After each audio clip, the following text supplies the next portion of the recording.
자, 인사 나눌게요. 안녕하세요. 오늘 앞에 서술 부분부터 해가지고 그 의사 표시까지 들어가 있고, 그 다음에 제일 뒷면에는 일부러 올해 저번 주에 한 2주 전인가요?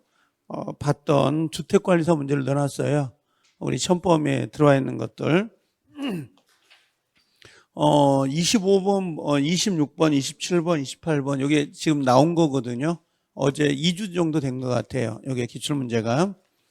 나온 것 같으니까 그거 체크해서 같이 보시면 되는데, 권리변동 1번호 보시면 권리변동은 이게 시험에 나온 지가 너무 오래됐던 문제거든요. 근데 이 문제밖에 없어서 기출문제는 요걸 넣어놨습니다. 그래서 1번 문제를 볼까요? 1번에 오시면, 자, 1번에 오시면 권리변동에 관한 설명인데 요 하나밖에 없어요. 지금 요 나온 문제가. 그래서 여기 이제 선점이라고 되어 있는데 원시취득이잖아요. 원시취득은 전에 주인이 없어요. 전주가 없는 상태에서 들어오는데 원시취득의 가장 대표적인 게 요 선점, 그 다음에 요 무주물 선점입니다. 이게 주인이 없는 물건을 먼저 선점한 거하고 그 다음에 유실물을 습득하는 거, 유실물 습득, 이렇게. 그 다음에 우리 션범위는 아니지만 매장물 발견이 있을 수 있는 거고요. 그 다음에 들어와 있는 게 뭐가 있나요? 우리 취득시효가 있죠. 취득시효도 있을 거고, 그 다음에 부합이라고 하는 거죠. 부합이라고 하는 것도 전부 다 여기 해당이 됩니다. 이것도 전부 다 원시취득이에요. 간혹 가다가 경매가 나오면 경매는 승계취득이라는 거, 요건 좀 차이점이 있는 거죠. 그 다음에 갑이 을 소유 토지에다가 저당을 잡았다라고 하는 게 요 설정적 승계라고 하거든요. 그래서 지상권, 지역권, 전세권, 저당권은 모두 설정적 승계 이렇게 이야기하죠. 이 지문 정도만 확인하시면 돼요. 다른 건 필요 없고요. 1번 저당권이 순위가 2번 순위로 올라가는 거 있잖아요. 이게 작용이 아니라, 아니, 내용이 아니라 작용 변경이죠. 다른 말로 효력 변경이라고 해서 그래서 3번이 정답이 된 거고요. 4번에 갑이 소유하고 있는 가옥을 을에게 매각해서 그 소유권을 상실했다라고 돼 있는데 요건 상대적 소멸이 되죠. 매매니까. 만약에 목적물이 멸실됐어요. 그러면 절대적 소멸이 되는데 요건 상대적 소멸이고 5번에 상속인데 요 상속하고 그다음에 매매는 좀 구별을 해 놓으세요. 상속은 일종의 포괄승계죠. 포괄승계 이렇게 되고 여기는 뭐가 되는 거예요? 특정 승계라고 하는데 둘 다 전부 다 뭐예요? 이전적 승계입니다. 둘 다 소유권을 넘어가는 거니까. 그래서 정답은 3번이 정답이 돼요. 이렇게 너무 신경 쓰고 볼 건 아니고 이 정도만 좀 체크하시면 돼요. 권리변동에서는. 그 다음에 단독행위인데 정답은 5번이죠. 뭐 이건 그래서 단독행위는 원래 조건기한은 친하지 않는다. 근데 조건을 친하지 않습니다. 요건 맞는 건데 조건을 붙일 수 있는 경우는 없다라고 했으니까 X가 되죠. 조건을 붙일 수 있는 게 대표적으로 채무 면제가 있죠. 돈을 안 갚아도 돼. 근데 뭔가를 좀 해줘. 채무 면제나 유증이라고 하는 게 있거든요. 유원에 의해서 증여를 할 때는 조건 기한을 붙일 수 있습니다. 자, 여기 보면 단독행위는 원래 법률의 규정입니다. 이걸 우리가 단독행위는 법정주의라 그래요. 법으로 정해져 있다라고 하는 거고, 당사자 약정은 어떤 게 있냐면 그 약정해제가 있습니다. 약정해제, 약정해제 사유. 요 정도가 지금 미리 약정을 해서 단독행위로 정해놓은 경우가 있거든요. 우리 해지할 때 약정해제 나오고, 그 다음에 요건 두 개를 아예 좀 정리해라고 해서 올해 41번으로 유유제 그 다음에 포기 이렇게 있죠.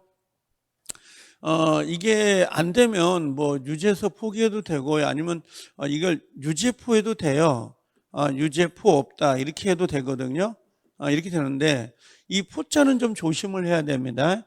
포자 같은 경우는 소유권 포기나 점유권 포기는 상대방 없는 거지만 그걸 제외한 나머지들 지상권 포기, 전세권 포기 같은 거 있죠. 그건 상대방 있는 것들이거든요. 이 포기는 누구를 말하는 거예요? 소유권의 포기나 요 점유권이에요. 점유권의 포기요. 이런 것들은 상대방 없는 것들이에요. 그래서 유죄포 해도 되고요. 유죄포 없다 이렇게 해도 뭐 상관은 없습니다. 일단 외워두는 게 주된 내용이기 때문에. 그 다음에 밑에 보면 동의, 취소, 초래 쭉 나오죠. 채무 면제까지.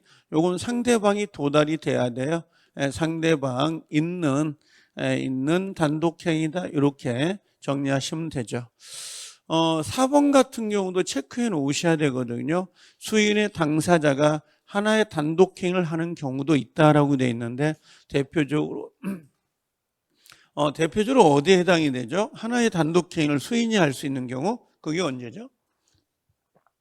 그게 어느 때가 있는 거예요? 수인의 당사자가 하나의 단독행위를 할 수 있는 경우가 그게 그 해제예요. 해제 가면 전원이 전원에게 행사해야 된다 이거거든요. 그럼 단독행위는 해제는 단독행위인데 해제권자가 여러 사람이란 말이에요. 그럼 수인이 하나의 단독행위를 여럿이 행사할 수 있어요. 그래서 요거 이제 해제권을 행사할 때에 나중에 전원이 그다음에 전원에게 이렇게 체크를 하고 가시면 돼요. 요거. 그래서 수인의 당사자가 하나의 단독행위를 행사하는 경우도 있다. 이렇게 보시면 됩니다. 정답은 뭐 5번이니까. 자, 세 번째 법률행위에 관한 설명 중 옳은 것인데, 이건 농취증이잖아요. 농취증은 효력요건이 아니라 뭐라고 했어요? 등기, 첨부 서면이다. 이렇게 돼 있었죠. 그래서 얘는 성립요건도 아니고, 그 다음에 효력요건도 아니에요. 이렇게 좀 정리를 해 놓으시면 되고요. 계약이 성립되지 않았어요. 불성립이거든요. 그럼 성립이 안 됐으면 무효나 취소를 논할 여지가 없죠. 계약 자체가 성립이 안 됐으니까. 그러니까 무효 취소를 논할 여지가 없다 그러면 낫는 지문이죠. 그 다음에 저당권 설정 행위는 의무 부담 행위다라고 했거든요. 우리가 보통 뭐라고 했어요? 채권 행위가 있죠. 채권 행위는 다른 말로 뭐라고 부르죠? 의무 부담 행위 이렇게 이야기하죠. 다른 말로 이건 원인이라고 하죠. 원인 그럽니다. 매매 같은 거 보면 되죠. 그래서 채권 행위, 의무 부담 행위가 대표적으로 뭐에 해당되죠? 계약을 말하는 거잖아요. 계약. 매매 계약, 교환 계약, 임대차 계약. 계약이 전부 다 채권을 발생하는 행위고 의무를 부담행해요. 그래서 이 친구는 이행의 문제가 남아야 안 남아요? 이행의 문제가 남습니다. 이렇게 이야기하죠. 그 다음에 이 친구 결과가 뭐죠 이제?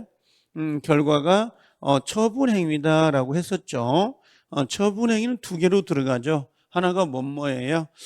물권행위가 있었고 물권행위. 그 다음에 또 하나가 준물권행위 두 개로 구별이 되거든요. 물권행위다 그러면 뭐 지상권, 전세권, 저당권 설정하는 거 전부 다 물권행위죠. 물권이니까. 그 다음에 준물권행위에 해당되는 게 어떤 게 있어요? 준물권행위는 채무 면제, 채무를 면제한다. 그 다음에 또 뭐가 있었죠? 채무 면제, 채권 양도죠. 채권 양도. 이런 것들은 준물권행위라고 해서 둘이 합하면 처분행위가 되죠. 그럼 이 친구는 이행의 문제가 남아야 안 남아요? 이행의 문제가 남지 않는다. 그리고 얘는 반드시 처분 권한이 있어야 돼요? 없어야 돼요? 처분 권한이 있어야만 되죠. 채권행위는 타인 것도 되는 거잖아요. 타인 물건도 되지만 이 처분행위는 반드시 처분 권한이 있어야 된다. 그죠? 그래서 이번 엊그저께 주택관리사 시험에서는 예를 냈습니다. 채무 면제와 채권 양도는 준물권행위다. 요걸 낸 거죠. 시험에서 기출문제 엊그저께 냈던 부분입니다. 자, 그래서 여기 저당권 설정에는 의무 부담 행위가 아니라 여기는 처분 행위예요. 처분 행위. 그리고 이것은 처분 행위 안에 물권 행위에 해당이 되죠. 물권 행위에 해당이 되는 애입니다. 이런 식으로. 자, 후발적 불능은 당연히 무효면 안 되죠. 이건요, 유효이어야 되죠. 그래서 항상 원무계담 이렇게 생각을 해 놓으시면 돼요. 그래서 원시적 불능은 무효이고 계약 체결상 과실책임, 담보책임이 나온다. 부동산 중개업 상한선을 초과하면 이건 지금 효력 규정에 위반되는 거잖아요. 근데 효력 규정에 위반되지만 전부가 무효가 되는 게 아니라 초과 부분만 무효가 되죠. 이걸 우리가 일부 무효입니다. 일부 무효 법리가 적용된다 그랬습니다. 그래서 뭐 정답은 옳은 거니까 뭐 2번 정도가 정답이 됩니다. 이렇게. 자, 그 다음에 네 번째 법률의 목적에 관한 설명 중 옳은 부분인데, 자, 1번의 법률의 목적입니다. 목적은 뭐가 있어야 되죠? 확정하고 가능하고 적법해야 되고 사회적 타당성을 갖고 있어야 되죠. 확가적사. 이 중에서 하나라도 부족하면 무효가 되는 겁니다. 이건요. 그럼 법률행위 목적은 법률이 성립 당시에 확정되어 있지 아니하더라도 확정의 기준이 마련되어 있으면 됩니다. 맞죠? 근데 만약에 시험장에 가서 법률의 목적은 확정할 수가 없더라. 확정할 수 없다. 그럼 뭘로 가야 돼요? 확정할 수 없다. 그러면 당연히 무효가 되는 거예요. 그래서 최소한 이행기까지는 확정할 수 있어야 되는데 이행기까지 확정할 수 없더라. 그러면 법률행위는 무효. 이렇게 가셔야 됩니다.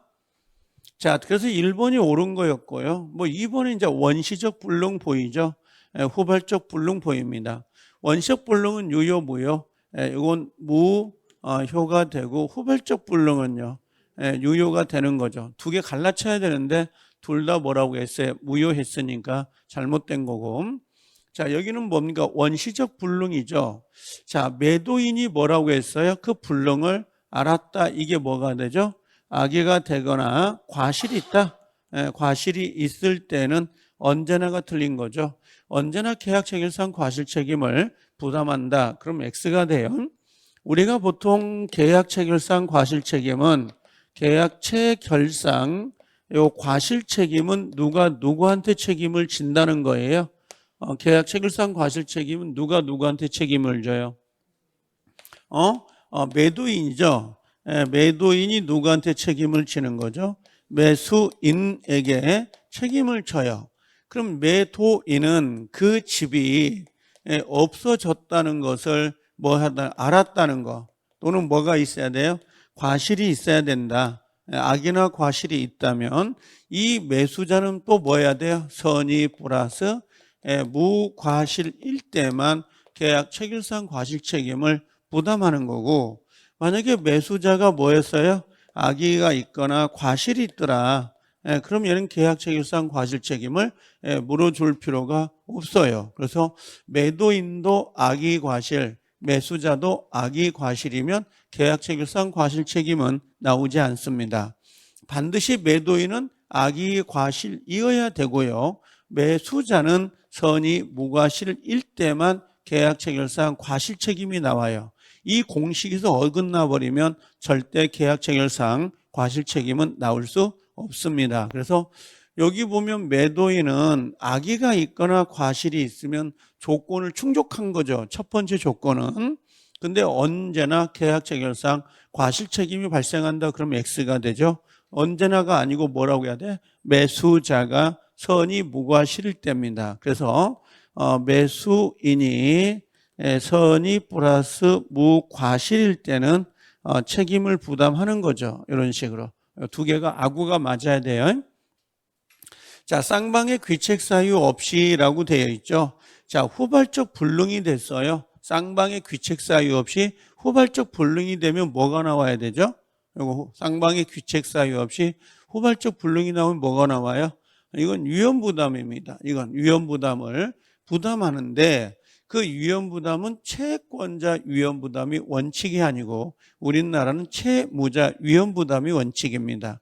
여기는 채무자가 위험을 부담한다라고 되어 있죠. 이렇게 정리하면 됩니다. 채무자 위험부담이에요. 만약에 귀책 사유가 채무자에게 귀책 사유가 있어요. 그럼 뭘로 가야 된다 그랬죠? 채무 불이행이 되는 거고, 쌍방의 귀책 사유가 없으면 위험부담으로 가는데, 위험부담은 채무자 위험부담이 원칙이에요. 자, 일부가 무효일 때는 뭘로 가야 돼요? 여기는 전부가 무효죠. 원칙을 물어보는 거니까 전부가 무효가 되는 거고, 다만 분할 가능성이 있죠. 분가라고 해서 분할 가능성 플러스 가정적 의사가 있다면 일부입니다. 일부 무효도 인정하고 있다 그랬죠. 그래서 분가가 있어야 돼요. 그렇지 않으면 원칙은 전부가 무효가 됩니다. 정답은 1번이 돼요. 이것들은 뭐 지문들은 뭐 너무 평이하죠. 이것들은. 자, 그 다음에 5번 원시적 불능인데 이런 거 맞출 수 있으면 상당히 좋죠. 이런 것들은 기본적으로. 이게 아마 그 노무사였던가 기출문제입니다. 이 문제가. 보면 뭐였냐면 요 공용 수용된 토지를 수용당한 자로부터 매수했어요. 그럼 매수하기 전에 이미 수용된 거죠. 그렇게 안 보이나요? 지금 수용이 된 토지를 지금 매도를 했다고. 그럼 매매하기 전에 이미 수용된 거죠. 그럼 이행이 돼야 안 돼요? 안 되죠. 그래서 여기가 원시적 불능이에요. 자, 여기는 계약을 체결했어요. 그럼 계약을 체결한 특정 가수가 공연 전에 돌아가셨어요. 그러면 계약을 할 때는 가능했네. 그렇죠. 이행하기 전에 중간에 돌아가신 거니까 후발적 불능이죠. 그 다음에 저당권이 설정된 토지를 매수했습니다. 그럼 저당권이 설정되어 있다 하더라도 소유권을 이전할 수 있거든요. 근데 이행을 하려고 했더니 경매가 실행돼 가지고 제3자가 그 토지 소유권을 취득해 버렸어요. 그럼 매매를 할 때는 이행이 됐어요, 안 됐어요? 이행할 수 있죠. 뭐 저당권이 잡혀 있다고 해서 매매가 안 되나요? 저당이 잡혀 있다 하더라도 매매할 수 있는데 매매 이후에 그죠 등기 넘기기 전에 경매가 돼버린 거죠. 중간에. 후발적 불능이지 뭐 이게. 원시적 불능은 아니죠. 그 다음 세 번째, 가압류된 물건에 대해서 매매가 체결됐으나 강제 경매가 돼서 제3자가 그 건물의 소유권을 취득했다 이렇게 되어 있습니다. 그러면 가압류된 건물에 대해서 매매 계약을 체결했다고 해서 소유권 취득 못하나요? 할 수 있죠. 근데 뭐가 왔어요? 경매가 되는 바람에 제3자가 가져가 버렸죠. 계약 이후에. 그럼 당연히 뭐예요? 그럼 후발적 불능이지 원시적 불능은 아니죠. 여러분들 착각하면 안 돼요. 저당권이 설정되어 있거나 가압류가 됐다고 해서 등기를 못 가져오는 거 아니에요? 다 가져올 수 있는 겁니다. 동시항변권을 주장해서 이거 말소하면 잔금 치르겠습니다. 할 수 있는 것들이거든요. 이 계약 체결 후에 뭡니까? 제3자가 방화를 했습니다. 그럼 계약을 할 때는 임대차 계약이 유효했던 건데 그 이후에 이게 방화로 실화된 거잖아요. 이건 후발적 불능, 얘도 후발적 전부 다 후발적 불능이 돼요. 근데 1번만 원시적 불능이 되거든요. 이렇게 정리하시면 되죠. 자, 이제 강행 규정에 관련된 설명 중 옳은 건데 강행 규정에 관련된 건 모두 다 됐어요. 문구가 묶어진 겁니다. 첫 번째는 뭐라고 돼 있나요? 강행 규정을 위반한 것이지만 법원은 당사자 주장이 있는 경우에 한해서 이를 판단할 때 X죠. 이건 직권 판단입니다. 신의치. 요건 그래서 이건 주장이 있어야만 판단하는 게 아니라 법원이 직권으로 판단할 수 있다. 이렇게 되어 있는 거고요. 강행 규정 위반한 자가 스스로 무효를 주장하는 것은 뭐 상관없죠. 그렇죠. 신의치에 위배되지 않는다 그랬습니다. 무조건 무효는 누구나 주장할 수 있는 거니까. 그 다음에 강행 규정은 절대적 무효이기 때문에 선의 제3자에게도 대항, 주장이라고 하는 거죠. 주장할 수 있다 없다? 있다라고 해야 되겠죠. 그럼 강행 규정을 위반하면 무효행위 추인이 돼야 안 돼요. 추인이 될 수 없는 것이고요. 여기다 하나 덧붙인다면 표현 대리도 안 되죠. 표현 대리. 표현 대리도 적용되지 않는다. 뭐 너무 잘 나오는 애들이라 표현들이 적용하지 않는다. 무효행위 추인도 안 된다라는 거. 그 다음에 5번에 강행 규정에 위반하여 무효가 되면 급부자는 언제나 그 급부한 것을 반환 청구할 수 있다 그랬는데 언제나가 잘못된 거죠. 왜 언제나가 잘못된 거예요? 만약에 요게 강행 규정이고요. 그 다음에 요게 뭐라고 했어요? 103조다. 요게. 그럼 원래 103조는 반환 청구가 안 되죠. 근데 강행법규는 반환 청구가 되죠. 그렇죠. 근데 강행법규이면서 103조 해당되는 포함 관계가 있을 수 있다. 그럼 이건 103조 해당이 되기 때문에 당연히 반환 청구가 돼야 안 돼요? 안 된다고. 그러면 강행 규정에 위반된 자는 급부자는 언제나 반환 청구할 수 있다. 그러면 안 되죠. 그렇죠. 강행 규정 안에서도 103조에 해당이 돼버리면 반환 청구할 수 없는 것들이거든요. 요것들은. 그래서 요 포함 관계에 있는 반환 청구가 안 되는 거예요. 이런 것들은. 강행 규정은 반환 청구가 돼야 안 돼요? 되죠. 근데 강행 규정이 해당되지만 103조 해당이 될 수도 있거든요. 그럼 요 부분은 반환 청구가 안 되죠. 요 부분은. 그래서 언제나가 틀린 거라고, 이 부분만. 이렇게. 그래서 정답은 4번이 옳은 정답이 되는데 1번부터 5번까지 전부 다 시험에 여러 번 나왔던 지문들이거든요. 요것도 3개, 5개, 6개, 5개 모두 알고 계셔야 됩니다. 꼭 좀. 다 모아놓은 것들이니까. 여기 표현 대리까지 가면 6개예요. 지문이. 요거 모두 알고 계셔야 된다고. 중요한 내용들이니까. 자, 그 다음에 7번에 반사회적 법률행위입니다. 반사회 법률행위에 관한 설명으로 옳은 것이다 라고 했는데 뭐 7번은 7번, 8번, 뭐 9번 쭉 나오는 것들 반사회적. 그 다음에 10번이 이중매매가 들어가는 거잖아요. 이런 것들. 그럼 1번에 보면 여기는 도박채무를 변제한다. 그럼 103조 위반이 되는 거죠. 103조 위반이 되는 거예요. 그래서 안 되지만 도박채무를 변제하기 위해서 대리권을 수여한다. 부동산 처분의 대리권. 요 대리권이 나오면 이 행위는 유효 무효? 요 행위는 103조 위반이 아니다. 이건 그래서 도박 채무를 변제하는 것은 무효이지만 도박 채무를 변제하기 위해서 부동산 처분의 대리권을 주는 것은 103조 유효가 될 수 없습니다라고 했던 거죠. 그래서 요것은 X가 됩니다. 뭐 우리 시험에 가장 많이 나오는 거 강제집행을 면할 목적은 몇 조 위반이에요?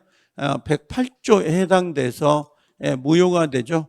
통정허위 표시 무효이긴 합니다. 통정허위 표시. 근데 몇 조는 안 된다? 103조 위반은 아니기 때문에 반환 청구할 수 있다 없다? 있다라고 했었죠. 그래서 반사회 질서에 해당되지는 않습니다. 3번의 소송에서 사실대로 증언해 줄 것을 조건으로 합니다. 사실대로 증언해 준다. 그럼 사실도 증언해 주면 당연히 뭘 주죠? 교통비, 식사비 같은 걸 주거든요. 검찰청에 나가서 증언해 줄 때도 교통비를 줘요. 이게. 근데 여기 통상의 정도의 급부를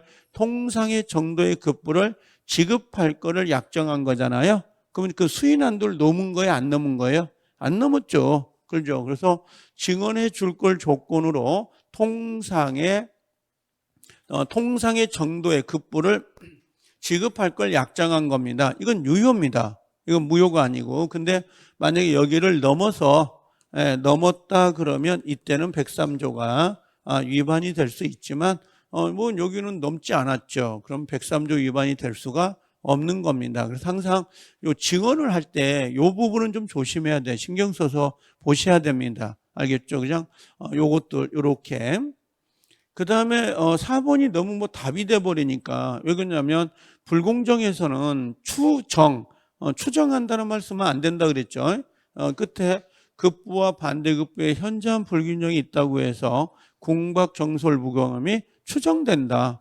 추정이 안 된다고. 추정되지 않는다. 그럼 누가 입증해야 돼요? 무효를 주장하는 사람이 입증해야 되거든요. 무효를 주장하는 사람. 그래서 추정되지 않는다라고 했으니까 네 번째가 정답이 되죠.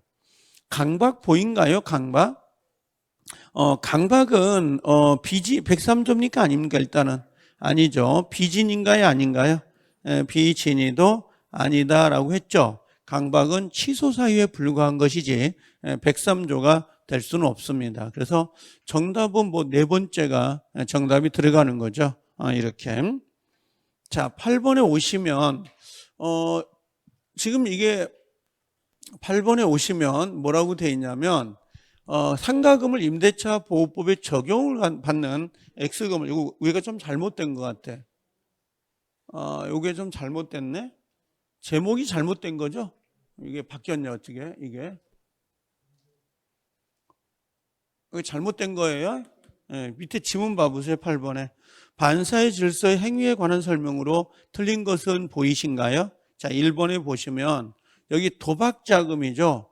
도박자금에 제공할 목적으로 금전을 대차했어요. 빌리는 거죠. 대차할 때 대차 계약에 의한 금전의 반환을 청구할 수 있습니까? 없습니까? 반환 청구할 수 있다 없다? 없죠. 왜 그러냐면 도박자금 몇 조 위반이에요? 103조에 해당이 되는 거니까 반환 청구하면 안 되죠. 도박자금을 빌려준 것도 반환 청구할 수 없고 도박자금을 갚은 것도 돌려달라고 할 수가 없죠. 양쪽 모두 다 반환 청구가 안 되죠. 자, 반사의 질서의 무효는요, 이를 주장할 이익이 있는 자라면 누구든지 뭐라고 했어요? 주장할 수 있어요. 절대적 무효는 누구나 주장할 수 있는 겁니다. 무효를 주장하지 않아도 무효고요. 이건 당연히. 그래서 이거 절대적 무효라고 되어 있습니다.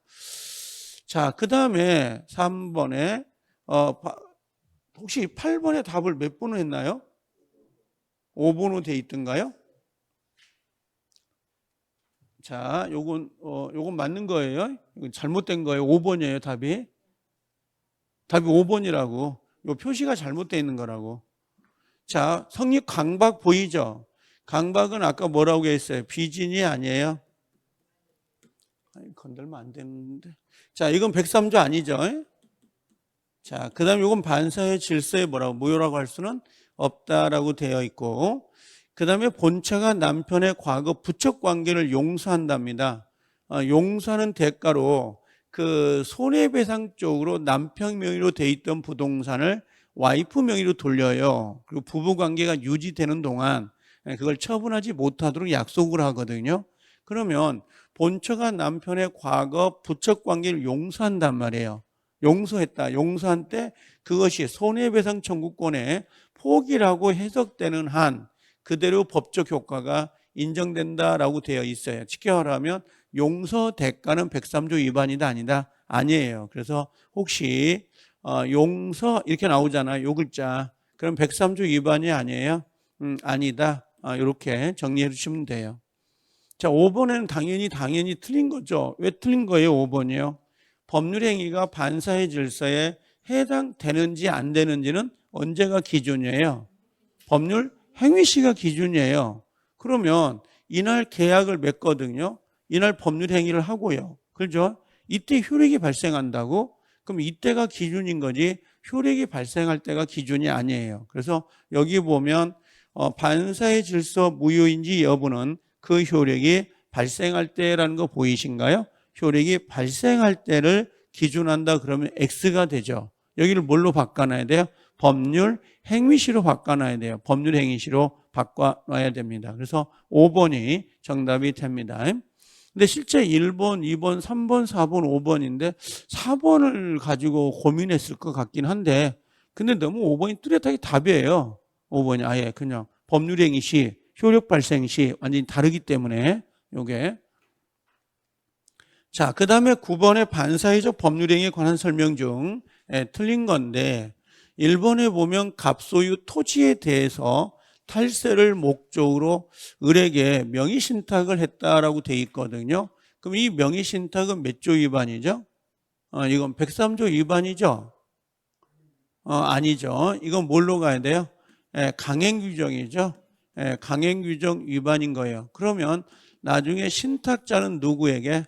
수탁자에게 반환 청구할 수 있다 없다? 있습니다. 그래서 말소 등기를 청구할 수 없다라고 했기 때문에 1번은 X가 됩니다. 이건 103조 위반이 아니기 때문에 반환 청구할 수 있다. 이렇게 보시면 돼요. 1번이 정답이죠. 자, 불법의 동기입니다. 동기가 불법이에요. 그러니까 사람을 죽일 생각으로 물건을 매입했다 그럴 수 있잖아요. 그럼 동기가 불법일 때 법률행위 당시에 표시되지 않았다라고 돼 있거든요. 않았더라도 상대방이 뭐 했어요? 알려줬어요. 그럼 우리가 동기의 불법은 표시가 되거나 또는 뭐가 돼요? 알려지면 103조 위반이 될 수 있다 없다? 있다라고 했거든요. 그래서 표시되지 않았다 하더라도 알려진 경우에는 반사회적 법률행위가 돼서 무효가 됩니다. 그 다음에 강박 보이죠? 강박은 103조 위반이다 아니다?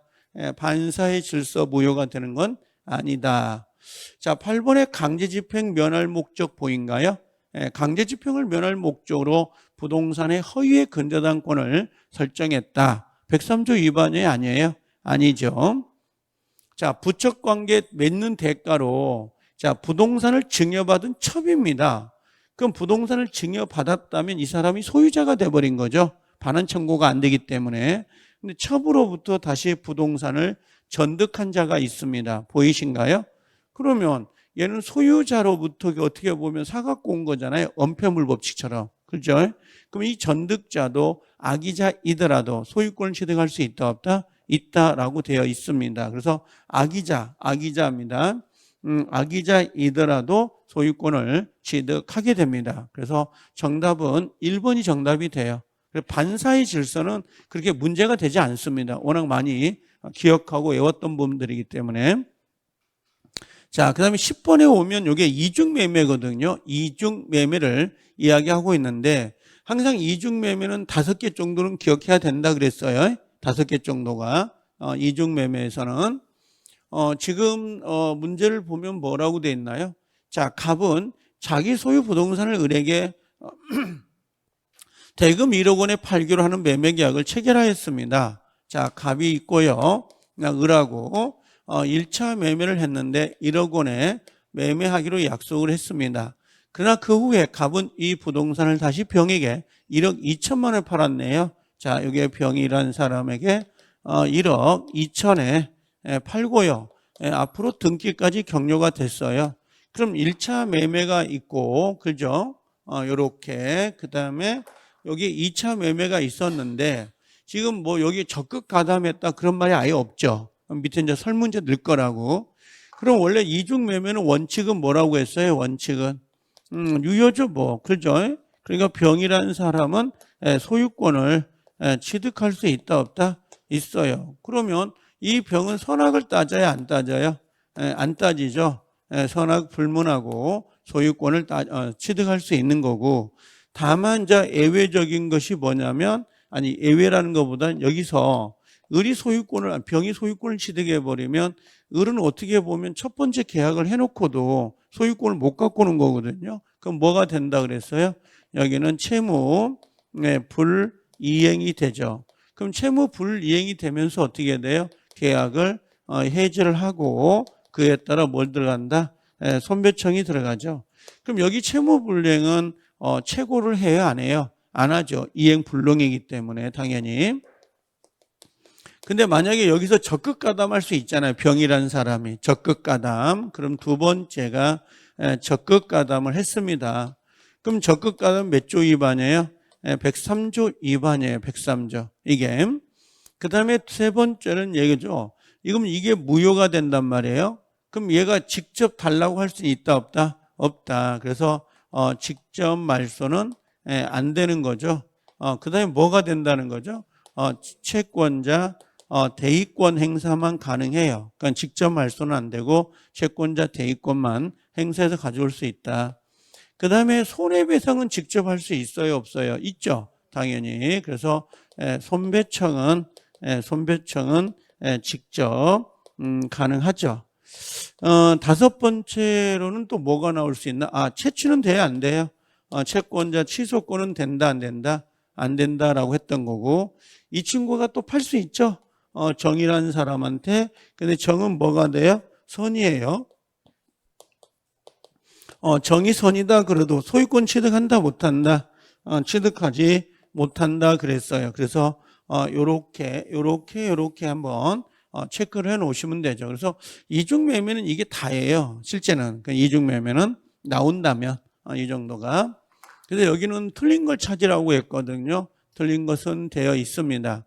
자, 1번 기억해 보면 갑과 을 간의 매매계약 체결만으로는 아직 소유권이 을에게 이전되지 않았습니다. 왜? 매매계약은 몇 조가 적용돼요? 186조죠. 자, 186조에다가 186조에 여긴 등기해야 돼, 안 해야 돼요? 해야만 권리를 취득할 수 있는 거거든요. 근데 매매 계약만 했다면 아직은 소유권을 가져오지 않은 거죠. 그럼 을은 소유자가 아니거든요. 근데 갑은 소유권을 누구에게? 병에게 이전했어요. 이전하는 것은 원칙적으로 된다, 안 된다? 됩니다. 이건 자본주의 플러스 선착순 우선이에요. 그래서 등기를 먼저 갖추면 소유권을 인정해 주는 거고, 자본주의에서는 당연히 뭐예요? 돈을 더 많이 주니까 그 사람한테 팔 수 있다. 이게 기본 논리입니다.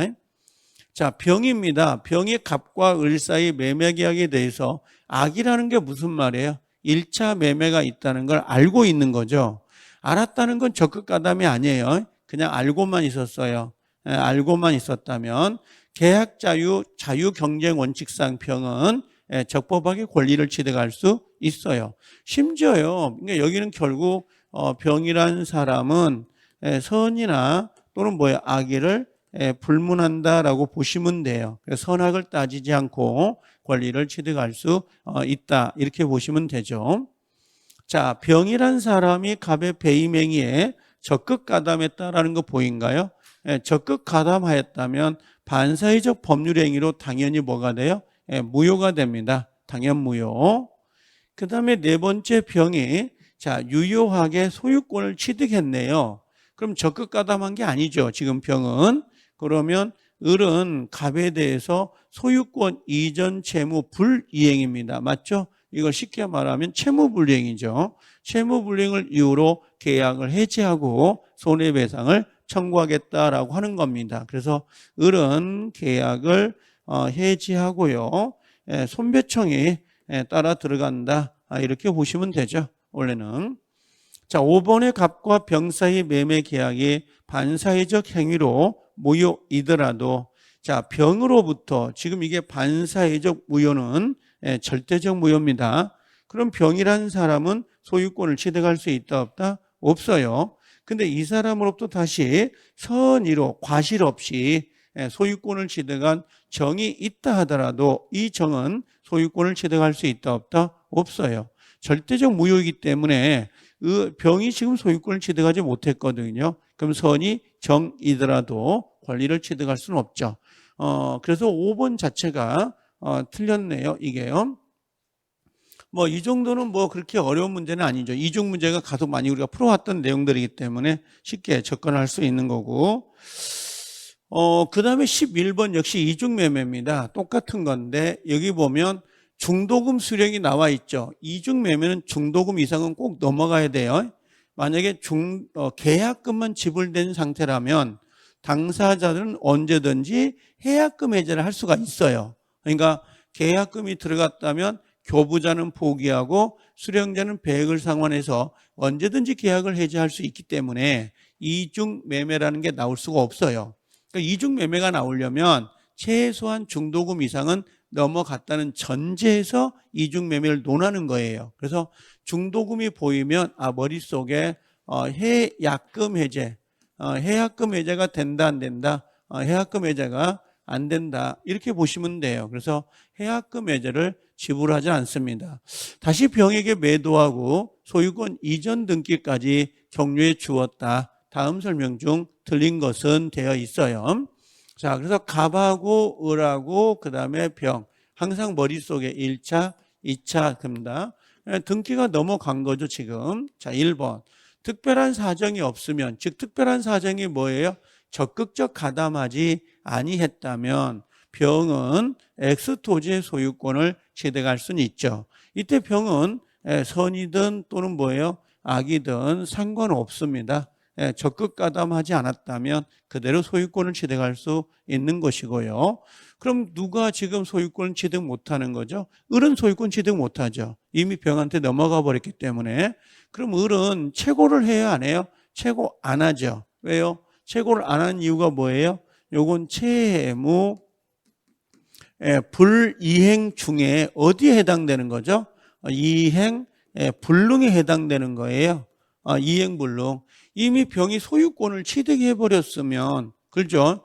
을은 소유권을 못 가져와요. 그럼 이행불능이 될 수밖에 없는 거거든요. 자, 이행불능이 되니까 어떻게 해요? 갑과의 계약을 해지하고 뭐가 들어간다? 손해배상 청구가 되면서 마무리가 되는 거예요. 요게. 자, 그 다음에 병이, 자, 이제 적극 가담을 했어요. 그럼 적극 가담했다면 103조 위반이 되는 거죠. 그러면 자, 을은 누구에게?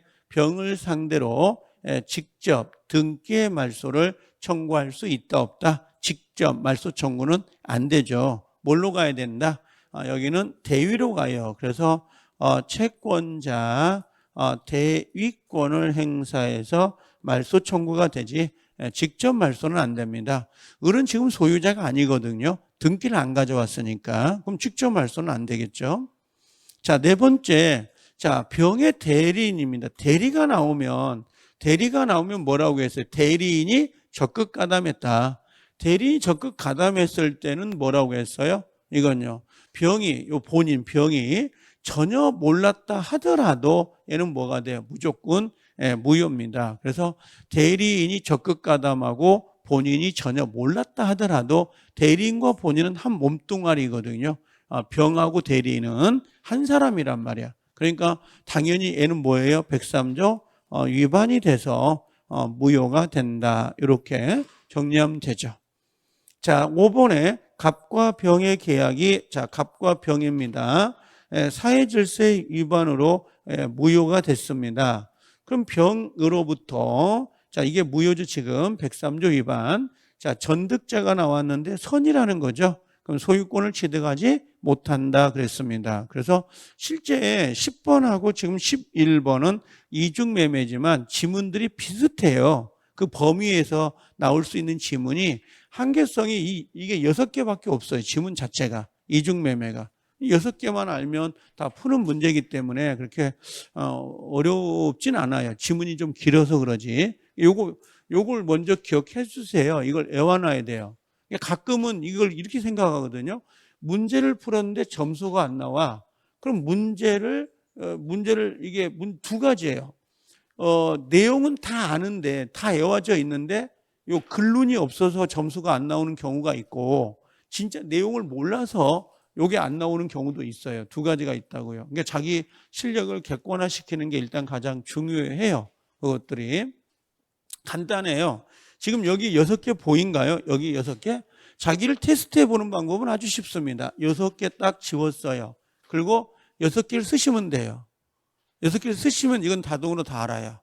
이걸 알고 있는 거지. 근데 만약에 이중매매 적극 가담했습니다. 근데 요게 잘 안 보여요. 요게. 지금 뭐가 써져 있는지를 모른다고. 기억이 안 난다고. 이게. 그러면 아직은 어설픈 거죠, 지금. 그래서 요걸 내용을 먼저 외웠다고. 이건 다 기억이 나는데 문장을 잘 못 읽겠어. 근데 문장 해석이 안 되는 거예요, 그러면. 그런 차이점이 있는 거라고. 차이점이. 자, 이중매매는 10번하고 11번 정도 풀면, 이중매매는 절대 안 틀려요. 그 정도면요, 충분히. 그 다음에 반사의 질서는 아까 세 문제 있잖아요. 반사의 질서 세 문제 풀면 안 틀려요. 거의 거기서 나오니까, 바운더리가. 이게. 자, 그 다음에 12번의 불공정인데, 지금 불공정 역시 3개를 넣어놨거든요. 12번, 13번, 14번이요. 근데 이 3개를 풀다 보면 반드시 지문이 겹쳐요. 왜? 지문이 똑같아요. 나올 수 있는 지문이 한계가 있거든요. 그 솔직히 불공정 법률행위 5문제 정도 내잖아요. 그럼 최소한 뭐예요? 한 40%는 겹쳐요, 지문이. 40%는 겹칩니다. 지문이 없어요. 그만큼 만들어내지 못한다고, 지문 자체를. 자, 불공정 법률행위 틀린 거 돼 있잖아요. 자, 1번에 불공정 법률행위가 되려면 첫 번째 조건이 뭐라고 했죠? 첫 번째가 뭐예요? 첫 번째가 항상 급부와 반대급부의 현저한 불균형. 두 번째는 피해자의 공박, 경솔, 무경험 중 하나가 있어야 되죠. 세 번째는 뭐가 있어야 돼요? 세 번째를 이야기하는 게 정답이죠. 항상 첫 번째, 두 번째가 중요하지 않고요. 세 번째를 얘기할 수 있는 사람. 세 번째가 뭐예요? 폭리자가 뭐? 알면서도 뭐? 폭리자는 알면서 피해자의 공박, 경솔, 무경험을 알면서 이용이 있어야 돼. 이용이 없으면 안 돼. 그래서 우리가 이용은 두 군데밖에 안 나와요. 어디서 나오냐면 중과실이 차고 중과실이 있음을 알면서 이용했다면 중과실 있는 자도 착오로 취소할 수 있고, 그렇죠? 그 다음에 여기 중과실, 여기 이용, 여기가 나오는 거예요. 또 하나가 폭리행위에서. 그래서 세 개를 갖춰야 돼요. 급부와 반대급부의 현저한 불균형, 피해자의 공박, 경솔, 무경험 중 하나, 그 다음에 폭리자가 알고 이용, 요 세 개를 꼭 기억을 해주세요. 자, 이 공박이라고 되어 있거든요. 공박은 누구를 말하는 거예요?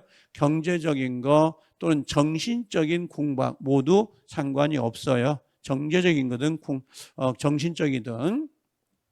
자, 피해 당사자가 공박, 경솔, 무경험 상태에 있었다 하더라도, 자, 공박, 경솔, 무경험이에요. 근데 상대방이 지금 뭐야? 상대방이 이걸 알고만 있어. 그럼 불공정이 된다, 안 된다? 안 돼요.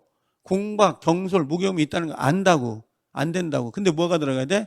이용이에요. 이용하려는 의사. 이걸 폭리행위 악의, 이걸 폭리의사라고 하거든요. 이 폭리의사가 반드시 있어야 돼요. 이게 없었대요. 없었다면 불공정이 적용될 수는 없어요. 그래서 아무리 급부와 반대급부의 현저한 불균형, 피해자의 공박, 경솔, 무경험이 있다 하더라도 뭐가 돼야 돼요? 상대방의 일을 알고 이용해야 돼. 이용이 없으면 안 된다고. 자, 성립되지 않는다 그랬네요. 자, 기부행위나 대가관계가 없는 것들, 그죠? 뭐 답은 그냥 찾을 수 있게 돼 있잖아요. 기부행위, 그다음 또 뭐가 있죠? 무상행위, 그 다음에 증여 있죠, 증여. 그 다음에 하나 더 쓴다면 여기 있네, 경매. 뭐 워낙 잘 나오는 애들이죠, 지문들이. 기출문제에서 뭐 단연코 빠지지 않고 나오는 애들 적용되지 않는다라고 했습니다. 그래서 성립된다 했으니까 3번이 정답이 됐죠. 만약에 대리에 의해서 법률행위가 돼요. 대리. 그럼 뭐라고 했죠? 경솔하고, 그럼 또 뭐예요? 무경험은 누가 기준이에요? 대리인이 기준이고, 공박은 누가 기준이에요? 본인이 기준이지, 본인이. 이렇게 정리해 놓으시면 됩니다. 정답은 뭐 3번이죠. 이제 13번 봐볼게요. 반복된다고 이제. 자, 여기 대리행위 나오잖아요. 경솔하고 누구는요? 무경험은 누가 기준이다? 경무대, 그렇죠? 공박은 누가 기준이에요? 본인이죠. 이렇게 찾으면 되고요. 폭리행위는 피해자에게 공박 상태가 존재한다는 사실에 대한 요 인식만 있으면 안 되죠. 뭐가 있어야 돼요? 인식 플러스 이용. 이용이 있어야 돼요. 폭리 의사가 없으면 불공정이 될 수가 없거든요. 그래서 알고 있다, 인식하고 있고 플러스 이용이 꼭 들어와야 돼, 이용자가. 자, 세 번째는 법률행위가 현저하게 공정을 잃은 경우에는 공박, 경솔, 무경험으로 인하여 이루어진 것으로 추정된다. 그럼 돼, 안 돼? 안 되죠. 불공정에서는 절대 추정이란 말을 써서는 안 된다. 그래서 급부와 반대급부에 현저한 불균형이 있다 하더라도 공박, 경솔, 무경험이 추정된다. 그러면 안 된다 그랬어요. 이 세 개를 모두 무효를 주장한 사람이 입증을 해야 됩니다. 추정된다 그러면 X가 되죠.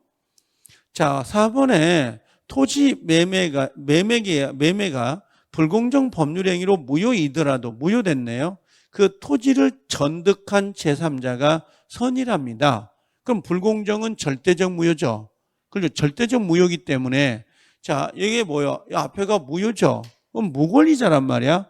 그럼 뒤에 있는 제3자가 선이이더라도 보호된다, 안 된다? 안 되는 거죠. 그래서 선의자는 아무 때나 쓰지 마세요. 선의는 아무 때나 쓰는 게 아니에요. 선의 3자는 보호되는 거 아닙니까? 그럼 난리 나게 해요. 그렇죠?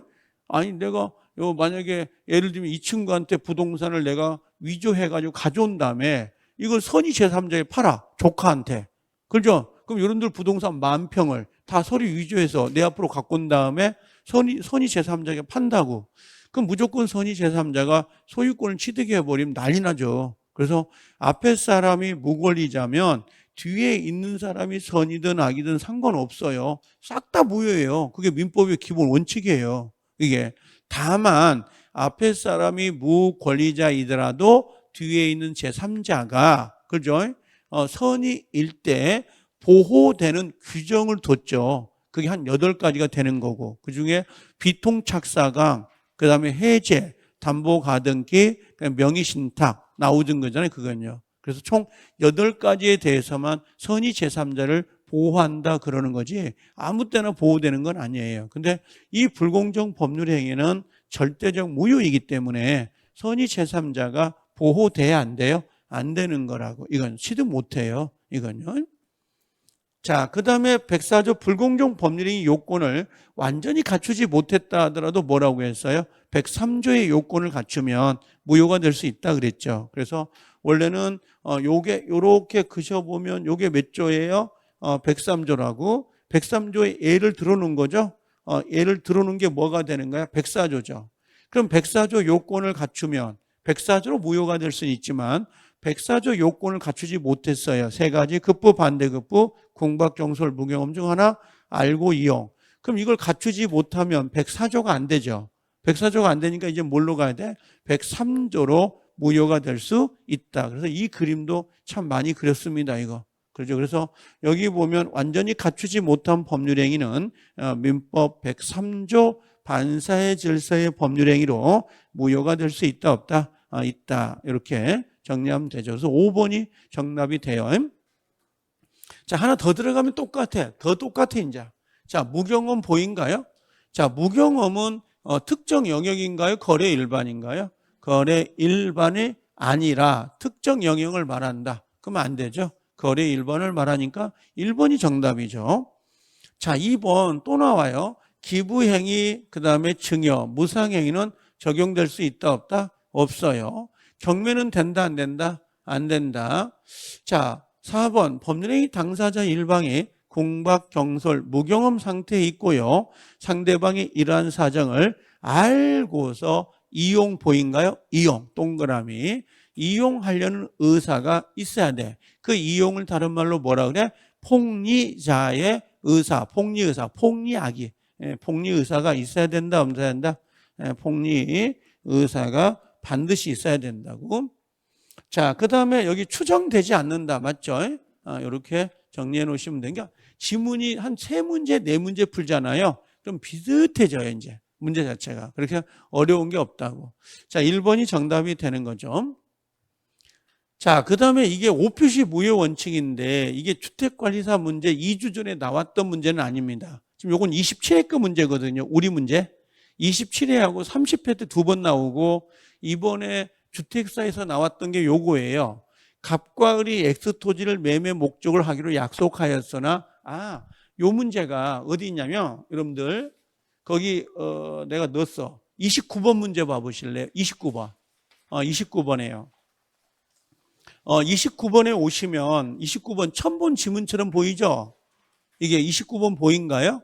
29번에 요게 요 문제예요. 요 문제 같은 문제입니다. 15번하고 29번이 같은 문제입니다. 이게 정답은 뭐 2번인데 이게 뭐냐면 자연적 해석입니다. 자, 잠깐 봐볼래요? 이게 어떤 거냐면 제가 주간에서는 몇 번 이야기했었어요. 이게 기출이 됐기 때문에 엊그저께도. 그래서 요건데 갑하고 을 간에 매매를 하죠. 근데 매매 계약은 뭐가 된 거예요? X 토지가 있고요. 그다음에 Y 토지가 있었어요. 갑에게. 근데 갑과 을이 매매 계약을 뭘로 체결한 거죠? 매매 계약은 요 X로 체결한 거고 Y로 계약을 맺은 게 아니에요. 근데 뭔가 계약서에다가 잘못 표시한 거죠. 오표시. 잘못 표시해가지고 등기가 뭘로 돼버렸냐면 얘로 돼버린 거야. 얘로. 요게. 그럼 자, 결론 가자고요. 매매 계약은 뭘로 한 거예요? 매매 계약은 요걸로 한 거죠. 근데 지금 등기는 누구로 된 거야? Y로 됐다고. Y로. 그러면 자, 1번에요. 여기서 결론.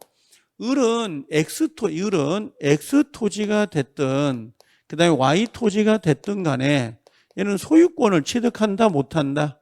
소유권 취득을 해요 못해요? 해요 못해요? 못해요.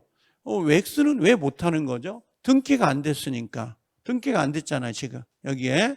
그다음 Y는 왜 소유권 취득 못한 거죠? 등기는 됐는데 매매한 적이 없어요. 매매한 적이. 그럼 혼인신고만 하면 되겠네? 그죠? 제일 조보아? 자, 아니 농담이에요. 조보아 씨 아닌가? 좋아하죠. 남자들의 모든 우상은 그분이라고 하더라고요. 보니까 제일 좋아하는 친구 쌩얼이라고, 한 번도 얼굴에 손댄 적이 없는 여자. 그래서 가장 좋아한다고 하더라고요. 나도 좋아해요. 자, 근데 만약에 혼인신고만 하면 되겠네? 그렇죠. 혼인 의사 필요 없잖아요. 혼인신고하면 내 와이프네. 그게 어디가 있어요? 그래서 등기가 됐다고 내 건가요? 지금 매매한 적이 없는데 이게. 그래서 이 을은 X 토지든 Y 토지든 모두 소유권 취득 못합니다. 자, 두 번째는 요거예요. 그럼 을은 계약을 했잖아요. 뭘로 계약을 한 거죠? X로 계약을 했으니까 을은 누구에게? 갑에게 뭘 청구해요? X 토지 등기를 청구할 수 있다 없다? 있다. X 토지 등기를 청구할 수 있습니다. 그 다음에 반대로 갑이라는 사람은 누구에게요? 누구에게? 을에게 뭘 청구하죠? Y 등기 말소를 청구할 수 있습니다. Y 등기 말소를 청구할 수 있다. 보이신가요? 이렇게. 자, 그 다음에 요 두 가지가 나온 거고요. 지금은 세 번째 문제 볼게요. 세 번째는 자, X 토지는 차고의 문제가 나올 수 있을까요? 없을까요? 차고의 문제가 나온다 안 나온다? 안 나와요. 왜 안 나와요? 요 갑이라는 사람도 뭐예요? X를 팔겠다 생각했고 입으로도 X를 팔겠다고 생각을 했어요. 그럼 내심의 의사와 외부로 표시하는 의사가 X이기 때문에 차고의 문제가 없고, 자, 을도 자, 머릿속에 뭐예요? X를 사야 되겠다 생각했고 입으로도 X라고 했어요. 그래서 계약이 이루어진 거죠. 그럼 X 토지는 차고의 문제가 나오지 않죠. 왜? 차고는 내심의 의사와 외부로 표시한 의사가 불일치해야 되는데 둘 다 일치하고 있거든. 이해돼요? 여기도 일치하고. 그러니까 X 토지는 차고의 문제가 안 나오죠. 그 다음에 Y 토지는 차고의 문제가 나올 수 있나요? 없나요? 차고의 문제가 나와요? 안 나와요? 차고의 문제가. 안 나오죠. 왜? 계약을 한 적이 없어. 매매 계약을 체결한 적이 없는데 뭘 차고를 논해요? 계약이라도 했어야 차고가 된지 안 된지 파악하지. 계약도 안 된 거를 어떻게 차고를 논하냐고. 그리고 둘 다 차고가 안 나와. 이걸 우리가 뭐라고 하냐면 요걸 이 상황을 지번의 차고라 그래요. 지번의 차고에서는 차고로 취소할 수 있다 없다? 차고로 요 취소란 말을 써서는 안 되는 거예요. 이게. 지번의 차고는 차고의 문제가 나오질 않습니다. 그 다음에 또 하나는 요거죠. 지금 을 앞으로 무슨 등기가 돼 있는 거야? Y가 돼 있죠. 그럼 Y 등기는 얘는 무권리자죠. 잘못 넘어왔으니까. 근데 얘가 팔았어요, 병한테. 근데 병은 선이야. 즉 Y 토지가 을 거라고 믿고 사갖고 온 거지.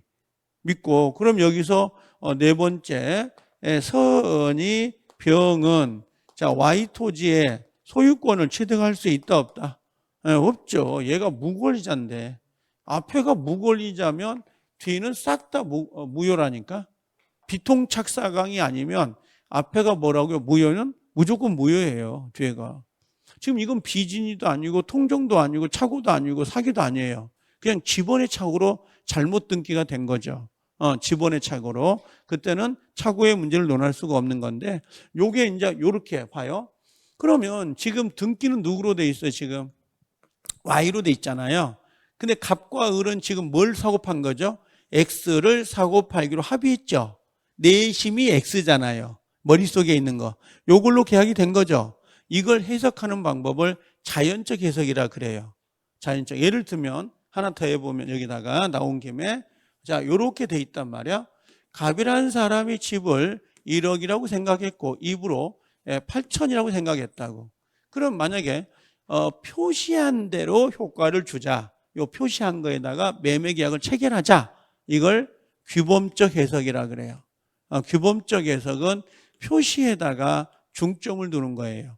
아니다. 이 갑의 생각은 1억이었잖냐. 요 1억에다가 효과를 주자. 내심의 의사. 내심의 의사에다가 주자. 이걸 뭐라고 그래? 이걸 자연적 해석이에요. 그럼 갑도 X토지고 을도 X토지로 계약을 체결하고 약속을 한 거죠. 내심대로 계약이 성립된 걸로 보기 때문에 이건 자연적 해석이에요. 29번은요. 만약에 거기 4번에 규범적 해석 보신가요? 29번에. 규범적 해석 보이죠? 규범적 해석이었다면 Y토지예요. 표시한 대로 효력이 나타나는 거니까. 제 말 이해돼요? 그래서 이 문제가 요게 지금 주택사 문제입니다. 올해 엊그저께 2주 전에 있었던 시험 문제. 그래서 요걸 혹시 이걸 이 29번 옆에다가 뭐라고 쓰냐면 오표시 무해 원칙이라고 쓰세요. 오표시 무해입니다. 무해의 원칙이고 요걸 아까 집원의 착오라 그래요. 집원의 착오이고요. 그럼 이 친구는 착오의 문제가 나오면 안 돼? 안 되고요. 그 다음에 또 하나가 얘는 자연적 해석을 따라가요. 자연적 해석. 요렇게만 한번 체크해 놓으시라고요. 그러면 뭐 베끼더라도 찾을 수 있는 거니까 이렇게. 자, 그러면 다시 돌아와서 15번 다시 돌아와 보세요. 이제 15번은 다시 와 보세요. 요 문제. 그럼 갑과 을이 지금 뭐라고 되어 있었어요? 갑과 을은 X토지를 매매 목적으로 했죠. X로. 근데 X의 지번에 관하여 착오를 일으켰다. 이걸 지번착오라 그래요. 지번착오를 일으켰다 하더라도 계약서에 뭘로 간 거야? Y토지로 지금 등기가 된 거야. 표시가 되고 등기가 됐어요. 그럼 갑과 을은 X로 사고 판 거죠. 자, 1번 옳은 겁니다. 자, 갑과 을 간의 Y토지로 매매가 성립됐다. 말도 안 되죠. Y는 계약을 본 적이 없죠. Y는 X를 사고 팔았으니까. 그럼 을은 누구예요? 이제 갑에게 X토지에 대하여 소유권 이전을 청구할 수 있다. 2번이 정답이었죠. 3번 갑은 착오란 문제가 나와요. 이렇게 꼭 착오를 이유로 취소할 수 있다 없다? 없어요. 그래서 실제 2번이 정답이지만 3번이 중요합니다. 3번 절대 지번의 착오는 착오의 문제가 나와서는 안 돼요. 그래서 이걸 착오 문제로 낼 수가 있거든요. 조심하셔야 되고. 그 다음에 갑은 자, 을에게 Y토지에 대한 소유권 이전 등기 말소입니다. 말소를 청구할 수 있다 없다? 있다. 이렇게 정리하면 되죠. 자, 병이 선입니다. 병이 선이로 을에게 Y토지, 이게 무권리자거든요. 근데 무권리자로부터 Y토지를 가져왔다고 해서 소유권을 인정해 주지 않는다고. 선이이더라도. 그래서 결국은 이 오표시 무효 원칙은 결국 요거예요. 1번, 2번, 그 다음에 3번, 요 4번 있잖아요. 요걸로 문제를 내는데 지금 요게 우리 시험에서는 27회 때 나왔단 말이에요. 정통요 지금 이게. 근데 36회인데 이걸 다시 내기는 좀 그래요. 지문이 없어요. 지문 자체가. 그래서 혹시 오다 가다가 요 정도만 기억하고 가셔도 되지 않을까요? 한 문제 정도만 풀 수 있다면. 그리고 이건 자연적 해석이라는 거. 오늘 나온 지가 오래돼서 27회하고 이게 30회 때만 나왔거든요. 2번. 그리고 지금 안 나온 지가 한 5년 됐으니까 확인만 좀 해달라고 부탁을 드립니다. 아셨죠? 자, 좀 쉬었다 오세요, 이제.